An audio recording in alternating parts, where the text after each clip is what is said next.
¿Qué tal? Muy buenas tardes, buenos días. Y 34 grados de temperatura son buenos días a estas horas del mediodía. Tremendo lo que hemos vivido durante este fin de semana, también el lunes. Con todo nos dicen desde Meteo Galicia que la ola de calor va a remitir mañana y que tendremos temperaturas agradables y yo entiendo que más propias para esta época del año. En principio se pronostican unos 25 grados de temperatura máxima, que ya está bien para disfrutar del exterior y no para sufrirlo.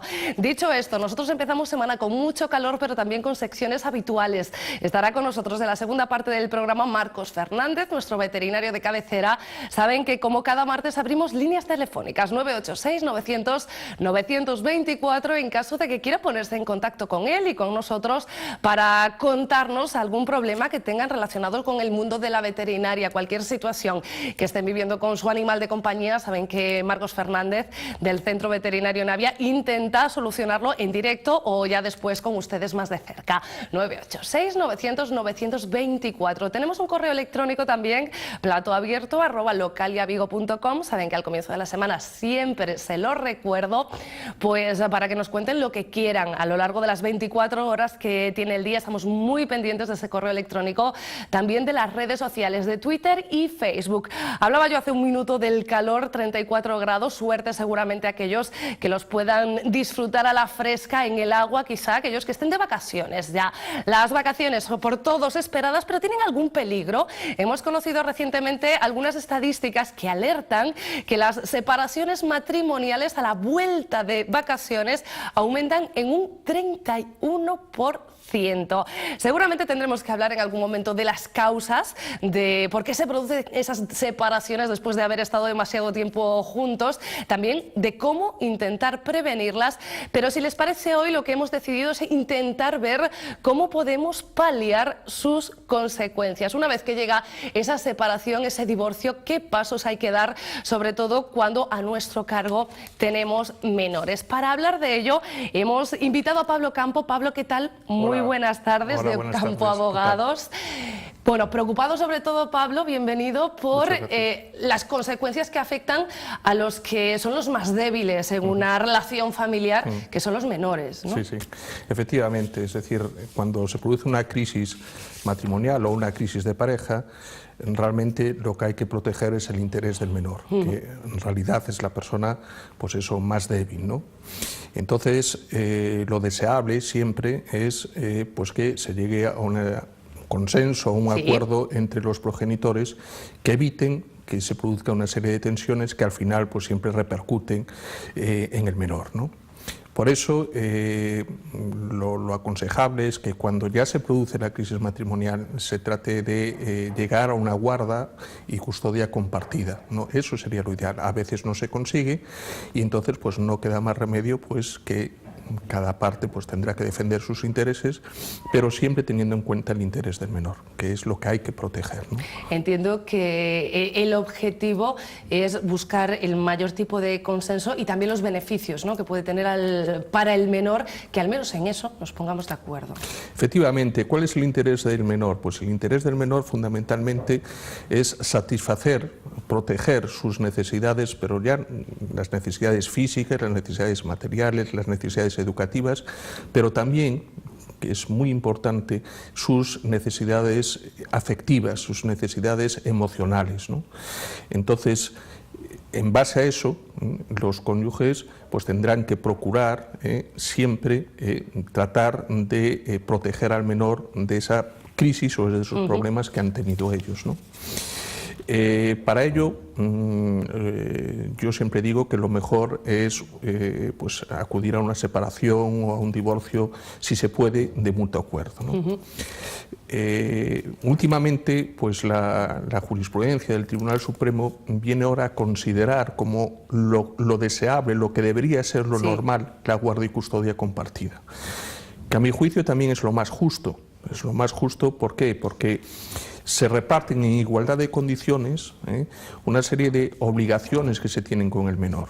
Antes, básicamente, la mayor parte de las obligaciones eran asumidas por el cónyuge que tenía la guarda y custodia, y pues con esta forma pues lo que se trata es de establecer un plano de igualdad entre los dos progenitores, los dos padres de los menores, ¿no?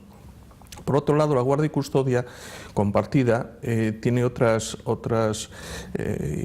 ventajas destacables.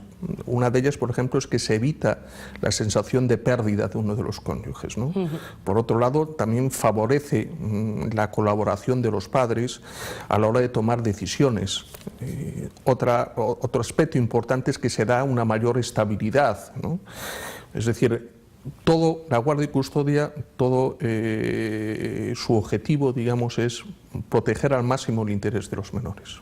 Pablo, los beneficios están claros, pero ¿cuáles son los requisitos? ¿Qué es lo que tenemos que hacer para poder llegar a esa solución que en teoría es la más beneficiosa para todas las partes? Pues los requisitos fundamentales son, primero, tiene que haber una buena relación entre el progenitor o la progenitora y su hijo.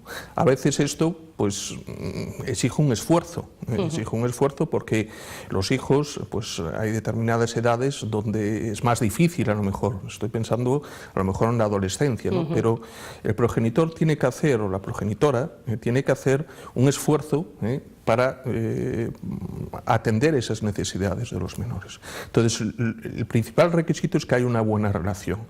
También es deseable que haya o que exista una relación buena o por lo menos normal entre los progenitores. A veces es difícil. Sí, es lo más complicado, a veces entiendo. es difícil. Pero lo que se trata, en definitiva, es que aun cuando esta relación no pueda ser buena, por lo menos que esté presidida por el respeto. Por el respeto, y que los niños vean que efectivamente que los padres no están de acuerdo en muchas cosas, y es precisamente por eso, por lo que se rompe la relación, pero que existe un respeto hacia ellos. Después, otro requisito también importante es la proximidad de domicilios. Es decir, no cabe una guardia y custodia compartida cuando el progenitor, por ejemplo, vive en Santiago, uno de ellos, y la madre pues vive en Vigo, porque es inviable, ¿no? Aquí en Vigo, pues incluso uno de los argumentos de alguna sentencia donde no se acogía la guardia y custodia compartida era, entre otros, pues que la madre vivía en Vigo, los niños vivían en Vigo y el padre vivía en Bayona, y las actividades escolares de los hijos estaban en Vigo. Entonces era difícil compaginar eso, ¿no? Y después otro requisito importante también es tratar de compaginar los horarios y las actividades. Es decir, es muy difícil una guardia y custodia compartida de una persona pues, que, por ejemplo, se dedica al transporte y que viaja. Entonces, no puede ser. Entonces, de lo que se trata es de que haya más o menos el mismo tiempo disponible para atender a los hijos, ¿no? Ahora que hablas de tiempo, ¿cómo se repartiría ese tiempo? El tiempo, lo deseable, vuelvo otra vez, es que haya una flexibilidad, que los padres se pongan de acuerdo un poco en cómo repartir ese tiempo. A veces no es posible, entonces tiene que ser el juez el que determine eso.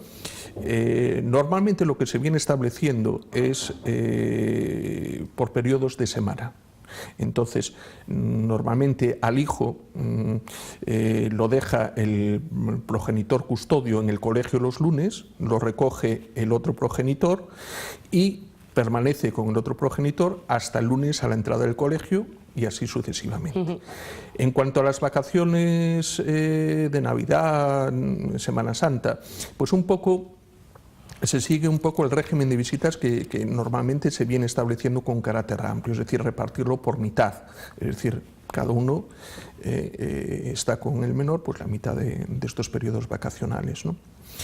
Pero, insisto, lo ideal sería que hubiera un acuerdo o flexibilidad entre los cónyuges que muchas veces no se puede conseguir. Y cuando hablamos de menores, lo ideal siempre es eso, y que ellos no noten también esas discusiones que derivan siempre en una separación. Hacía referencia antes a los adolescentes, que muchas veces en cuanto a relación es más complicado. ¿A partir de qué edad un niño, que normalmente es un adolescente, es quien tiene la decisión última de con quién quiere quedarse? La decisión última nunca la tiene el niño, porque la decisión última la tiene el juez. Pero sí es cierto que a partir de los 12 años los niños tienen que ser obligatoriamente oídos por el juez. Si no lo piden las partes, es decir, si no lo piden ni el padre ni la madre porque están pleiteando, el juez de oficio tiene que explorar al menor. O sea, tiene que, por lo menos, saber cuál es la opinión del menor. Esta exploración no está en los abogados de las partes, o sea, la realiza el juez y normalmente no siempre con el Ministerio Fiscal, ¿no?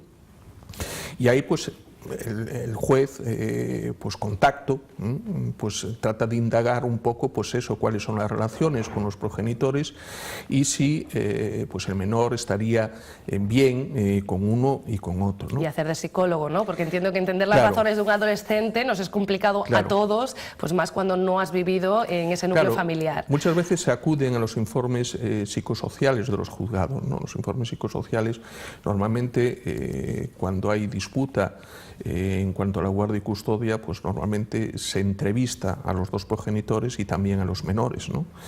Y a partir de ahí se emite un informe. El informe del gabinete psicosocial es como un informe pericial, pero que no es vinculante. Es decir, a veces se acuerda la guardia y custodia compartida, aun cuando el informe a lo mejor no es partidario de la guardia y custodia compartida, o sea, no vincula al juez, pero sí se tiene en cuenta. Pablo, nos quedan dos cosas que yo creo que son importantes también, sobre todo para aquella gente que se tiene que enfrentar a un divorcio. Nos queda la casa y nos queda la pensión, que son, bueno, cosas materiales, pero entiendo que también importantes, ¿no?, a la hora de esa separación. Efectivamente, cuando hay una guardia y custodia compartida, el concepto de residencia familiar desaparece. ¿Por qué? Porque nuestro Tribunal Supremo, que es el que sienta la jurisprudencia, viene estableciendo que lo ideal es que haya dos residencias, la residencia del padre y la residencia de la madre. Y en cuanto a la residencia familiar, pues queda supeditada al proceso de liquidación de la sociedad de gananciales. Eso, a mi juicio, también es lo deseable. ¿Por qué? Porque el hecho de tener o de que el menor quede en el domicilio familiar y que los padres acudan semanalmente, que uno salga, que otro entre y tal, genera más conflicto. Genera más conflicto pues por los temas cotidianos. La limpieza, uno llega y dice, pues la casa no está como yo la he dejado, etcétera. Entonces, lo deseable es que el menor se adapte a que su padre tiene su casa, su madre tiene su casa, ¿no? Y en cuanto a la pensión de alimentos, la guardia y custodia compartida no hace desaparecer la pensión alimenticia. No hace desaparecer la pensión alimenticia porque la pensión alimenticia, para su fijación se tiene en cuenta primero las necesidades del menor y luego también las posibilidades económicas de los progenitores. Obviamente la pensión alimenticia no puede ser igual cuando, por ejemplo, uno de los progenitores gana, supongamos, 3.000 euros al mes y el otro gana 800. Entonces, a veces se establecen pues porcentajes, ¿no? Si tú ganas 3.000, pues tú vas a pagar el 80% de la cantidad que se fije y tú el 20%, ¿no? Esto es obvio también cuando uno de los dos pues no tiene trabajo. Entonces, la pensión alimenticia pues, recae más en la persona que tiene más posibilidades económicas. A veces, ¿qué se hace? Pues cuando los ingresos más o menos o las situaciones económicas son más o menos equiparables, lo que se hace es, bueno, pues cada uno va a satisfacer la pensión de alimentos en su propio domicilio. Y en cuanto a los gastos extraordinarios o los gastos ordinarios, pues que corran al 50%. A veces, ¿qué se hace? Pues se abre una cuenta donde en esa cuenta ambos cónyuges se comprometen a ir ingresando pues, en la cantidad que se le ha fijado en sentencia. Para las necesidades de los niños, por cierto, una duda que me surge en este momento, cuando uno de los dos, el que tenga que pagar la pensión, incumple ese pago, ¿se vuelve a revisar los acuerdos de esa custodia compartida? No, cuando uno de los dos incumple, el otro puede ir a un procedimiento de ejecución de sentencia, es decir, exigirle el cumplimiento del pago de la pensión.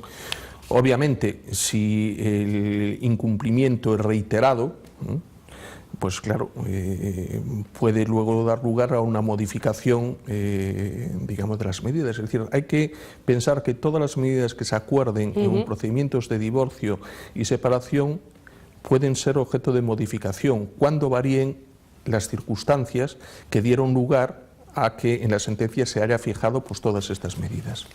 Pablo, ¿en Ocampo Abogados os llegan avalancha después de vacaciones por estos asuntos? Pues después de vacaciones se suele incrementar y nosotros creemos que el incremento se produce porque ya existe una crisis detrás y entonces en periodo de vacaciones se intensifica más digamos, las relaciones, el contacto, los cónyuges o los progenitores están más tiempo juntos y entonces eso produce cuando hay una crisis pues que surjan más las discusiones, ¿no? Durante el resto del año pues cada uno normalmente se levanta, va a trabajar, viene, come, vuelve a trabajar y se ve por la noche, no hay tiempo prácticamente. En verano y en Navidades pues sí. En Navidades es curioso porque muchas veces se suele acordar esta medida como diciendo, bueno, vamos a dejar pasar las Navidades y luego después de las Navidades vienen, las Navidades es como un periodo de tregua, ¿no? Y sí, poner buena cara delante de la familia. Claro, y después de Navidades pues es cuando también se producen incrementos de estos procesos. Pues nosotros esperamos que ustedes no lo necesitan, pero si es así, Ocampo Abogados están en Joaquín Lóriga 24, justo enfrente del Colegio Maristas. Pablo, te encontramos ahí. Sí.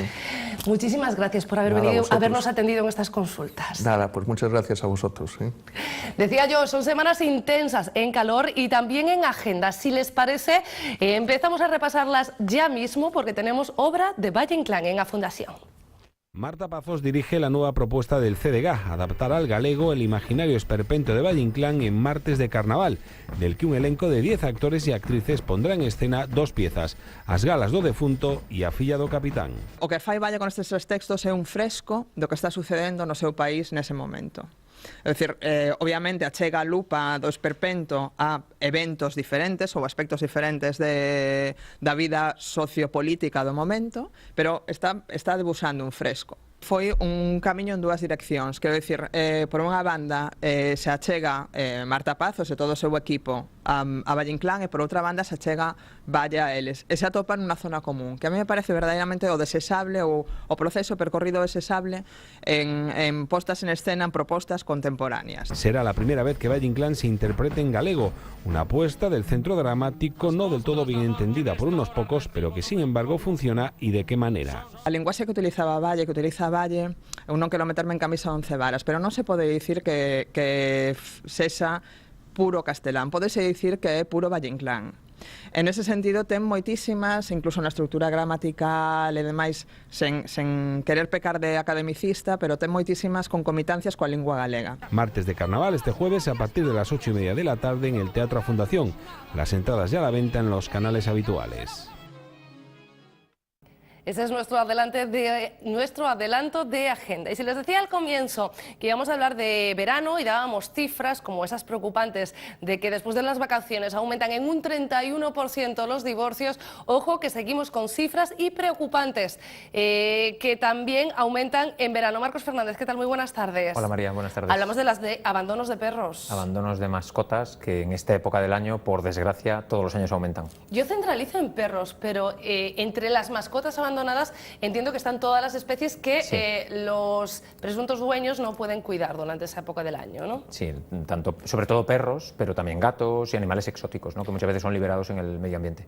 Me decías que los últimos datos fiables conocidos datan de 2015, de la Fundación Affinity, sí, y que son cifras que dan un poquito de miedo, ¿no? Pues hablamos de que más o menos en ese año unos 140.000 animales abandonados en España, y que más o menos, para que la gente se haga una idea, cada 5 minutos una mascota es pues recuperada de la calle, ¿no? del monte, a veces aparecen abandonados en el monte, ¿no? Por asociaciones protectoras. Que hay un montón de causas que llevan al abandono, pero entre las más habituales son pues las causas económicas, pues volvemos a lo de siempre, nuestro IVA del 21% que afecta a la economía en general.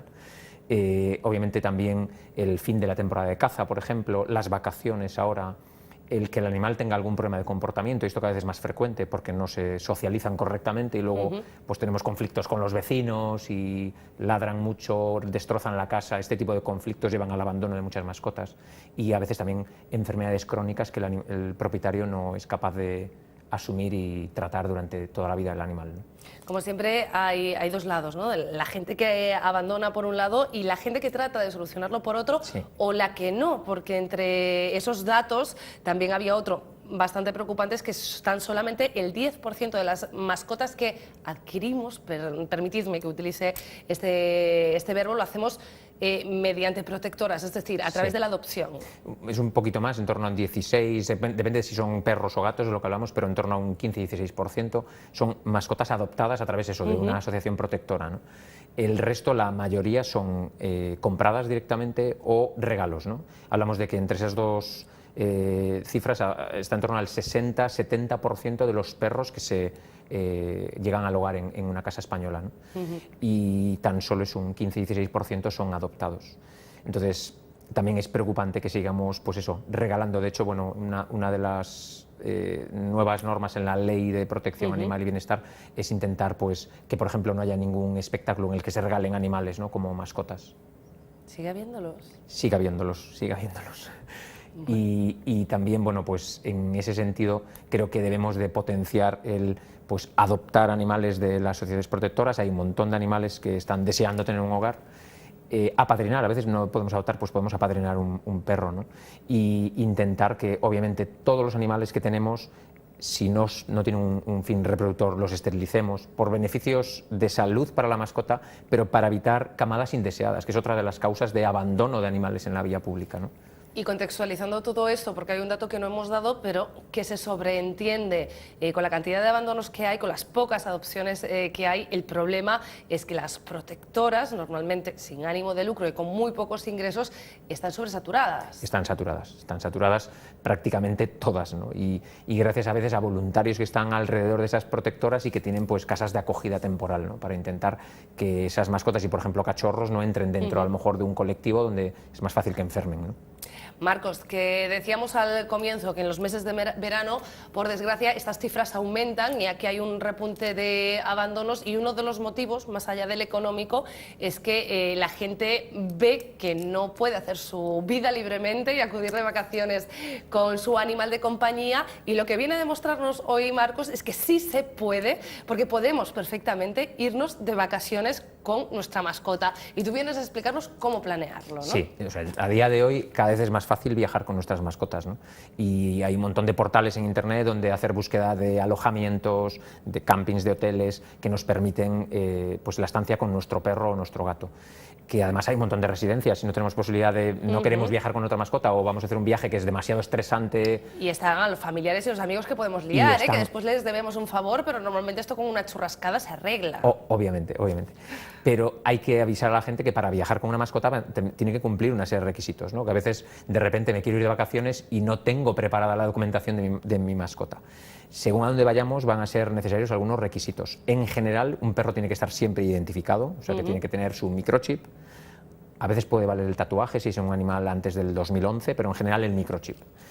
Obviamente un pasaporte en regla y que ya sirve como documento de vacunación, y la vacunación de la rabia al día, porque en Galicia recordamos que es voluntario, pero si viajamos va a ser obligatorio en prácticamente todas las comunidades autónomas, y sobre todo cuando viajamos a un país de la Comunidad Económica Europea o a un país que no forma parte de la Comunidad Económica Europea.